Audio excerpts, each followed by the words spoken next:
ರಾಘವೇಂದ್ರ ಸ್ವಾಮಿಯ ಪತ್ನಿಯೇ ಪಿಚಾಚಿ ಆಗಿದ್ದು ಯಾಕೆ?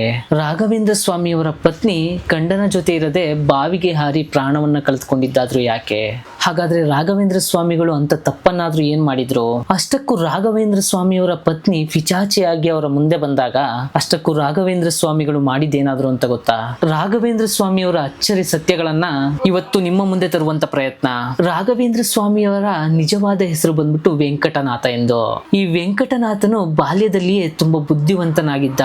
ಇಷ್ಟೇ ಅಲ್ಲದೆ ರಾಘವೇಂದ್ರ ಸ್ವಾಮಿಯವರು ತನ್ನ ತಂದೆಯನ್ನ ಚಿಕ್ಕ ವಯಸ್ಸಿನಲ್ಲೇ ಕಳ್ಕೊಳ್ತಾರೆ. ಆಗ ಮನೆಯ ಜವಾಬ್ದಾರಿ ಎಲ್ಲವೂ ಕೂಡ ರಾಘವೇಂದ್ರ ಸ್ವಾಮಿಯವರ ಅಣ್ಣ ಅಂದ್ರೆ ವೆಂಕಟನಾಥನ ಅಣ್ಣ ಆದಂತ ಗುರುರಾಜನ ಮೇಲೆ ಬೀಳುತ್ತೆ. ಹೀಗೆ ವೆಂಕಟನಾಥನು ಬೆಳೆದು ದೊಡ್ಡವನಾದ ಮೇಲೆ ಒಂದು ಶ್ರೀಮಂತ ಕುಟುಂಬದ ಸರಸ್ವತಿ ಎಂಬ ಆಕೆಯನ್ನ ಮದುವೆ ಕೂಡ ಆಗ್ತಾರೆ. ಮದುವೆ ಆದ ಮೇಲೆ ಕುಂಭತೀರ್ಥಕ್ಕೆ ಬಂದು ಸುಧೀಂದ್ರ ಎಂಬ ಗುರುಗಳ ಆಶ್ರಮದಲ್ಲಿ ದ್ವೈತ್ಯ ವೇದಾಂತವನ್ನ ವ್ಯಾಸಂಗವನ್ನು ಕೂಡ ಮಾಡ್ತಾರೆ. ವೆಂಕಟನಾಥ ಅವರಿಗೆ ಲಕ್ಷ್ಮೀನಾರಾಯಣ ಎಂಬ ಒಂದು ಗಂಡು ಮಗುವಿನ ಜನನ ಕೂಡ ಆಗುತ್ತೆ. ಆ ಸಮಯದಲ್ಲಿ ರಾಘವೇಂದ್ರ ಸ್ವಾಮಿಗಳ ಆರ್ಥಿಕ ಪರಿಸ್ಥಿತಿ ಅನ್ನೋದು ಚೆನ್ನಾಗಿರೋದಿಲ್ಲ. ಎಷ್ಟೋ ಬಾರಿ ತನ್ನ ಮನೆಯಲ್ಲಿ ತಿನ್ನಲು ಆಹಾರ ಕೂಡ ಇಲ್ಲದೆ ಹೆಂಡತಿ ಮತ್ತು ಮಕ್ಕಳ ಜೊತೆ ಉಪವಾಸ ಇರುವಂತ ಪರಿಸ್ಥಿತಿ ಕೂಡ ಬರ್ತಾ ಇತ್ತು. ಆ ತರದ ಪರಿಸ್ಥಿತಿಯಲ್ಲೂ ಕೂಡ ಅವರು ದೇವರ ಮೇಲೆ ನಂಬಿಕೆ ಅನ್ನೋದು ಬಿಡೋದಿಲ್ಲ. ಇದೇ ರೀತಿಯಾಗಿ ವೆಂಕಟರಾಮ ಅವರಿಗೆ ಒಂದು ಸಮಾರಂಭಕ್ಕೆ ಬರೋದಾಗಿ ಒಂದು ಆಹ್ವಾನ ಪತ್ರಿಕೆ ಅನ್ನೋದು ಬರುತ್ತೆ. ಆಗ ಅವರು ಹೆಂಡತಿ ಮತ್ತೆ ಮಗುವಿನೊಂದಿಗೆ ಆ ಸಮಾರಂಭಕ್ಕೆ ಹೋಗ್ತಾರೆ. ಆಹ್ವಾನ ಮಾಡಿದರೂ ಇವರಿಗೆ ಸರಿಯಾದ ರೀತಿಯಲ್ಲಿ ತತ್ಕಾರ ಮಾಡದೆ ಅವರಿಗೆ ಗಂಧ ಅರಿಯುವ ಕೆಲಸವನ್ನ ಕೊಡ್ತಾರೆ. ಅದಕ್ಕೂ ಕೂಡ ಬೇಸರವನ್ನ ಮಾಡಿಕೊಳ್ಳದಂತ ವೆಂಕಟನಾಥರವರು ಆ ಕೆಲಸಕ್ಕೂ ಕೂಡ ಗೌರವವನ್ನು ಕೊಟ್ಟು ಆ ಗಂಧವನ್ನ ತೇಯುವ ಕೆಲಸವನ್ನ ಮಾಡ್ತಾರೆ. ಆ ಗಂಧವನ್ನ ತೇಯುವಾಗ ಅಗ್ನಿ ಸ್ತೋತ್ರವನ್ನ ಪಠಿಸುತ್ತಾ ಆ ಗಂಧವನ್ನ ತೇಯ್ತಾ ಇರ್ತಾರೆ. ಅಷ್ಟೇ ಅಲ್ಲದೆ ಆ ಶ್ರೀಗಂಧದ ಲೇಪನವನ್ನ ಅಲ್ಲಿ ಬಂದಿದ್ದಂತ ಅತಿಥಿ ಅವರೆಲ್ಲರೂ ಕೂಡ ಮೈಗೆ ಹಚ್ಚಿಕೊಂಡಾಗ ಆ ಮೈ ಅನ್ನೋದು ಉರಿಯೋದಕ್ಕೆ ಶುರು ಆಗುತ್ತೆ. ಆಗ ವೆಂಕಟನಾಥರವರಿಗೆ ಈ ಸಮಸ್ಯೆಯನ್ನ ಹೇಳಿದಾಗ ವೈದ್ಯಕೀಯ ಪಠಣವನ್ನ ಪಠಿಸುತ್ತಾ ಈ ಲೇಪನವನ್ನ ತೇಯ್ತಾರೆ. ಆ ನಂತರ ಲೇಪನವನ್ನು ಹಚ್ಚಿಕೊಂಡಾಗ ಎಲ್ಲರ ಮೈ ಮೇಲಿದ್ದಂತ ಉರಿ ಅನ್ನೋದು ಕಡಿಮೆ ಆಗುತ್ತೆ. ನಂತರ ಎಲ್ಲರೂ ಕೂಡ ತಮ್ಮ ತಪ್ಪಿನ ಅರಿವಾಗಿ ವೆಂಕಟನಾಥರ ಬಳಿ ಕ್ಷಮೆಯನ್ನ ಯಾಚಿಸ್ತಾರೆ. ಆದ್ರೆ ವೆಂಕಟನಾಥರವರಿಗೆ ಗೊತ್ತಿರೋದಿಲ್ಲ, ತಮಗೆ ತಿಳಿಯದನೆ ಅದರಲ್ಲಿ ಒಂದು ಮಂತ್ರ ಅನ್ನೋದು ಸಿದ್ಧಿಯಾಗಿತ್ತು ಅಂತ. ನಂತರ ವೆಂಕಟನಾಥರವರ ಗುರು ಆಗಿದ್ದಂತ ಸುಧೀಂದ್ರ ತೀರ್ಥ ಅವರು ವೆಂಕಟನಾಥರವರ ಪವಾಡದ ಬಗ್ಗೆ ತಿಳಿದು ಆಗ ವೆಂಕಟನಾಥರವರಿಗೆ ಹೇಳ್ತಾರೆ, ನಾನು ಸ್ವಲ್ಪ ದಿನದಲ್ಲಿ ನನ್ನ ದೇಹವನ್ನ ತೊರಿತಾ ಇದ್ದೇನೆ, ನಂತರ ನೀನೇ ಈ ಮಠಕ್ಕೆ ಮಠಾಧೀಶನಾಗಬೇಕು ಎಂದು, ನೀನು ಸನ್ಯಾಸತ್ವವನ್ನ ಸ್ವೀಕರಿಸಿ ಈ ಪೀಠವನ್ನು ಅಲಂಕರಿಸಬೇಕು ಅಂತ ಹೇಳ್ತಾರೆ. ನಂತರ ವೆಂಕಟನಾಥರವರು ತನ್ನ ಪತ್ನಿ ಮತ್ತೆ ಮಗುವಿನ ಬಗ್ಗೆ ಯೋಚಿಸಿ ನಾನು ಸನ್ಯಾಸಿ ಆಗುವುದು ಸರಿಯಲ್ಲ ಅಂತ ಹೇಳ್ತಾರೆ.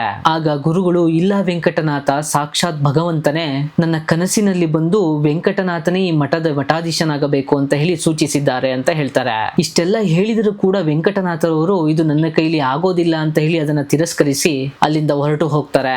ಆದರೆ ಅವರು ಮನೆಯಲ್ಲಿ ಮಲಗಿರ್ಬೇಕಾದ್ರೆ ಮಧ್ಯರಾತ್ರಿಯಲ್ಲಿ ವೆಂಕಟನಾಥರವರ ಕನಸಿನಲ್ಲಿ ಸರಸ್ವತಿ ದೇವಿಯು ಬಂದು, ವೆಂಕಟನಾಥ, ನೀನು ಹುಟ್ಟಿರುವುದು ಕೇವಲ ನಿನ್ನ ಹೆಂಡತಿ ಮಕ್ಕಳನ್ನ ಸಾಕುವುದಕ್ಕಲ್ಲ, ಲಕ್ಷಾಂತರ ಮತ್ತೆ ಕೋಟ್ಯಾಂತರ ಜನರ ನೋವನ್ನ ನೀಗಿಸೋದಕ್ಕೆ, ಅಷ್ಟೇ ಅಲ್ಲದೆ ನೀನು ಅವರ ಕಣ್ಣೀರನ್ನ ಒರೆಸೋದಕ್ಕೆ, ಆದ್ದರಿಂದ ನೀನು ಸನ್ಯಾಸತ್ವವನ್ನ ಸ್ವೀಕರಿಸಲೇಬೇಕು ಅಂತ ಹೇಳಿ ಆಜ್ಞೆಯನ್ನ ಮಾಡ್ತಾರೆ.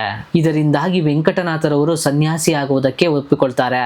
ಇದರಿಂದಾಗಿ ವೆಂಕಟನಾಥನು ಏನಾದರೂ ಮಾಡಿ ವಿಚಾರವನ್ನ ನನ್ನ ಪತ್ನಿಯ ಬಳಿ ಹೇಳಬೇಕು ಅಂತ ಹೇಳಿ, ಧನ ಬಂದ್ರೆ ದರಿದ್ರ ಅನ್ನೋದು ಹೋಗುತ್ತೆ, ಸನ್ಯಾಸತ್ವ ಬಂದ್ರೆ ಸಂಸಾರವೇ ಹೋಗುತ್ತೆ ಅಲ್ಲವೇ ಎಂದು ಅವರ ಪತ್ನಿಯ ಬಳಿ ಕೇಳ್ತಾರೆ. ಆಗ ಪತ್ನಿಯು ಏನು ಹೇಳುತ್ತಿದ್ದೀರಿ ಅಂತ ಹೇಳಿ ಗಾಬರಿಯಿಂದ ಕೇಳ್ತಾಳೆ. ಆಗ ವೆಂಕಟನಾಥನು, ಹೌದು, ನಾನು ಸನ್ಯಾಸಿ ಆಗಲು ಆಜ್ಞೆ ಆಗಿದೆ. ಆಗ ಪತ್ನಿಯು, ಬೇಡ ಬೇಡ, ನೀವು ಸನ್ಯಾಸಿ ಆಗುವಂತ ತಪ್ಪನ್ನು ನಾನು ಏನಾದರೂ ಮಾಡಿದ್ದೇನೆ, ನೀವು ಸನ್ಯಾಸತ್ವವನ್ನ ಸ್ವೀಕರಿಸೋದು ನ್ಯಾಯವಲ್ಲ ಅಂತ ಹೇಳ್ತಾಳೆ. ಆಗ ರಾಘವೇಂದ್ರ ಸ್ವಾಮಿಯವರು ತಮ್ಮ ಗುರುಗಳ ಬಳಿಗೆ ಹೋಗಿ ನಾನು ಸನ್ಯಾಸಿ ಆಗಲು ಸಿದ್ಧರಿದ್ದೇನೆ ಅಂತ ಹೇಳ್ತಾರೆ. ಗುರುಗಳಿಗೆ ಮೊದಲೇ ಗೊತ್ತಿರುತ್ತೆ ಸನ್ಯಾಸಿ ಆಗಲು ವೆಂಕಟನಾಥ ಹುಡುಕಿಕೊಂಡು ಬರ್ತಾನೆ ಮತ್ತೆ ಅಂತ. ಆಗ ಸುಧೀಂದ್ರ ತೀರ್ಥರ ಸಮ್ಮುಖದಲ್ಲೇ ವೆಂಕಟನಾಥನು ಸನ್ಯಾಸತ್ವವನ್ನ ಸ್ವೀಕಾರ ಮಾಡ್ತಾರೆ. ನಂತರ ರಾಘವೇಂದ್ರ ಸ್ವಾಮಿ ಎಂದು ನಾಮಾಂಕಿತರಾಗ್ತಾರೆ. ಇತ್ತ ಕಡೆ ಪತ್ನಿ ತನ್ನ ಗಂಡ ಸನ್ಯಾಸತ್ವವನ್ನ ಸ್ವೀಕಾರ ಮಾಡಿದ್ದಾರೆ ಅಂತ ಈ ಸುದ್ದಿ ತಿಳಿತಾ ಇದ್ದಾಗೆ ಮನನೊಂದಿದ್ದಂತ ಸರಸ್ವತಿಯು, ಈ ದೇಹ ಅನ್ನೋದು ನನ್ನ ಪತಿಯ ಸೇವೆಗೋಸ್ಕರ ಇದ್ದದ್ದು, ಇನ್ನು ನನ್ನ ಪತ್ನಿಯ ಸೇವೆಯನ್ನ ಮಾಡ್ಲಿಲ್ಲ ಅಂದ್ರೆ ನಾನು ಬದುಕಿದ್ದು ಏನು ಸಾರ್ಥಕ ಅಂತ ಹೇಳಿ ತುಂಬಾ ನೊಂದುಕೊಳ್ಳುತ್ತಾ ಒಂದು ಬಾವಿಗೆ ಹಾರಿ ತನ್ನ ಪ್ರಾಣವನ್ನ ಕಳೆದುಕೊಳ್ತಾಳೆ. ಆಗ ಅವರ ಮಗು ಅನ್ನೋದು ಅನಾಥವಾಗುತ್ತೆ. ಏನೂ ತಿಳಿಯದ ಮಗುವಿನ ಕೈಯಲ್ಲೇ ತಾಯಿಯ ಸಂಸ್ಕಾರವನ್ನ ಕೂಡ ಮಾಡಿಸ್ತಾರೆ. ಆ ಮಗು ಅಮ್ಮ ಅಮ್ಮ ಅಂತ ಎಷ್ಟು ಕೂಗಿದ್ರು ಕೂಡ ತಾಯಿ ಅನ್ನೋದು ಬರೋದೇ ಇಲ್ಲ. ಅದೇ ಸಮಯದಲ್ಲಿ ಆ ಮಗು ಅಪ್ಪ ಅಪ್ಪ ಅಂತ ಹೇಳಿ ಹಠವನ್ನ ಹಿಡಿಯುತ್ತೆ. ಆ ಮಗುವಿನ ಗೋಳನ್ನ ನೋಡಲಾಗದೆ ರಾಘವೇಂದ್ರ ಸ್ವಾಮಿಯವರ ಅಣ್ಣ, ಅಳಬೇಡ ಮಗು, ನಾನು ನಿನ್ನ ತಂದೆಯನ್ನ ತೋರಿಸ್ತೀನಿ ಅಂತ ಹೇಳಿ ರಾಘವೇಂದ್ರ ಸ್ವಾಮಿಯ ಬಳಿಗೆ ಕರ್ಕೊಂಡು ಹೋಗ್ತಾರೆ. ಆಗ ತಂದೆಯನ್ನ ನೋಡಿದಂತ ಆ ಮಗು ಜೋರಾಗಿ ಅಳೋದಕ್ಕೆ ಶುರು ಮಾಡುತ್ತೆ. ಆಗ ಅವರ ಸುತ್ತಲೂ ಇದ್ದಂತ ಶಿಷ್ಯಂದಿರ ಕಣ್ಣಿನಲ್ಲೂ ಕೂಡ ಕಣ್ಣೀರು ಅನ್ನೋದು ಬರುತ್ತೆ. ರಾಘವೇಂದ್ರ ಸ್ವಾಮಿಯವರು ಆ ಮಗುವಿನ ತಲೆಯನ್ನು ಸವರುತ್ತಾ, ಅಳಬೇಡ ಕಂದ, ಆ ಭಗವಂತನ ಕೃಪೆ ಅನ್ನೋದು ನಿನ್ನ ಮೇಲೆ ಇದೆ ಅಂತ ಹೇಳ್ತಾರೆ. ಅಷ್ಟೇ ಅಲ್ಲದೆ ನಿನ್ನನ್ನು ಆ ಭಗವಂತನೇ ಕಾಪಾಡ್ತಾನೆ ಅಂತ ಹೇಳ್ತಾರೆ.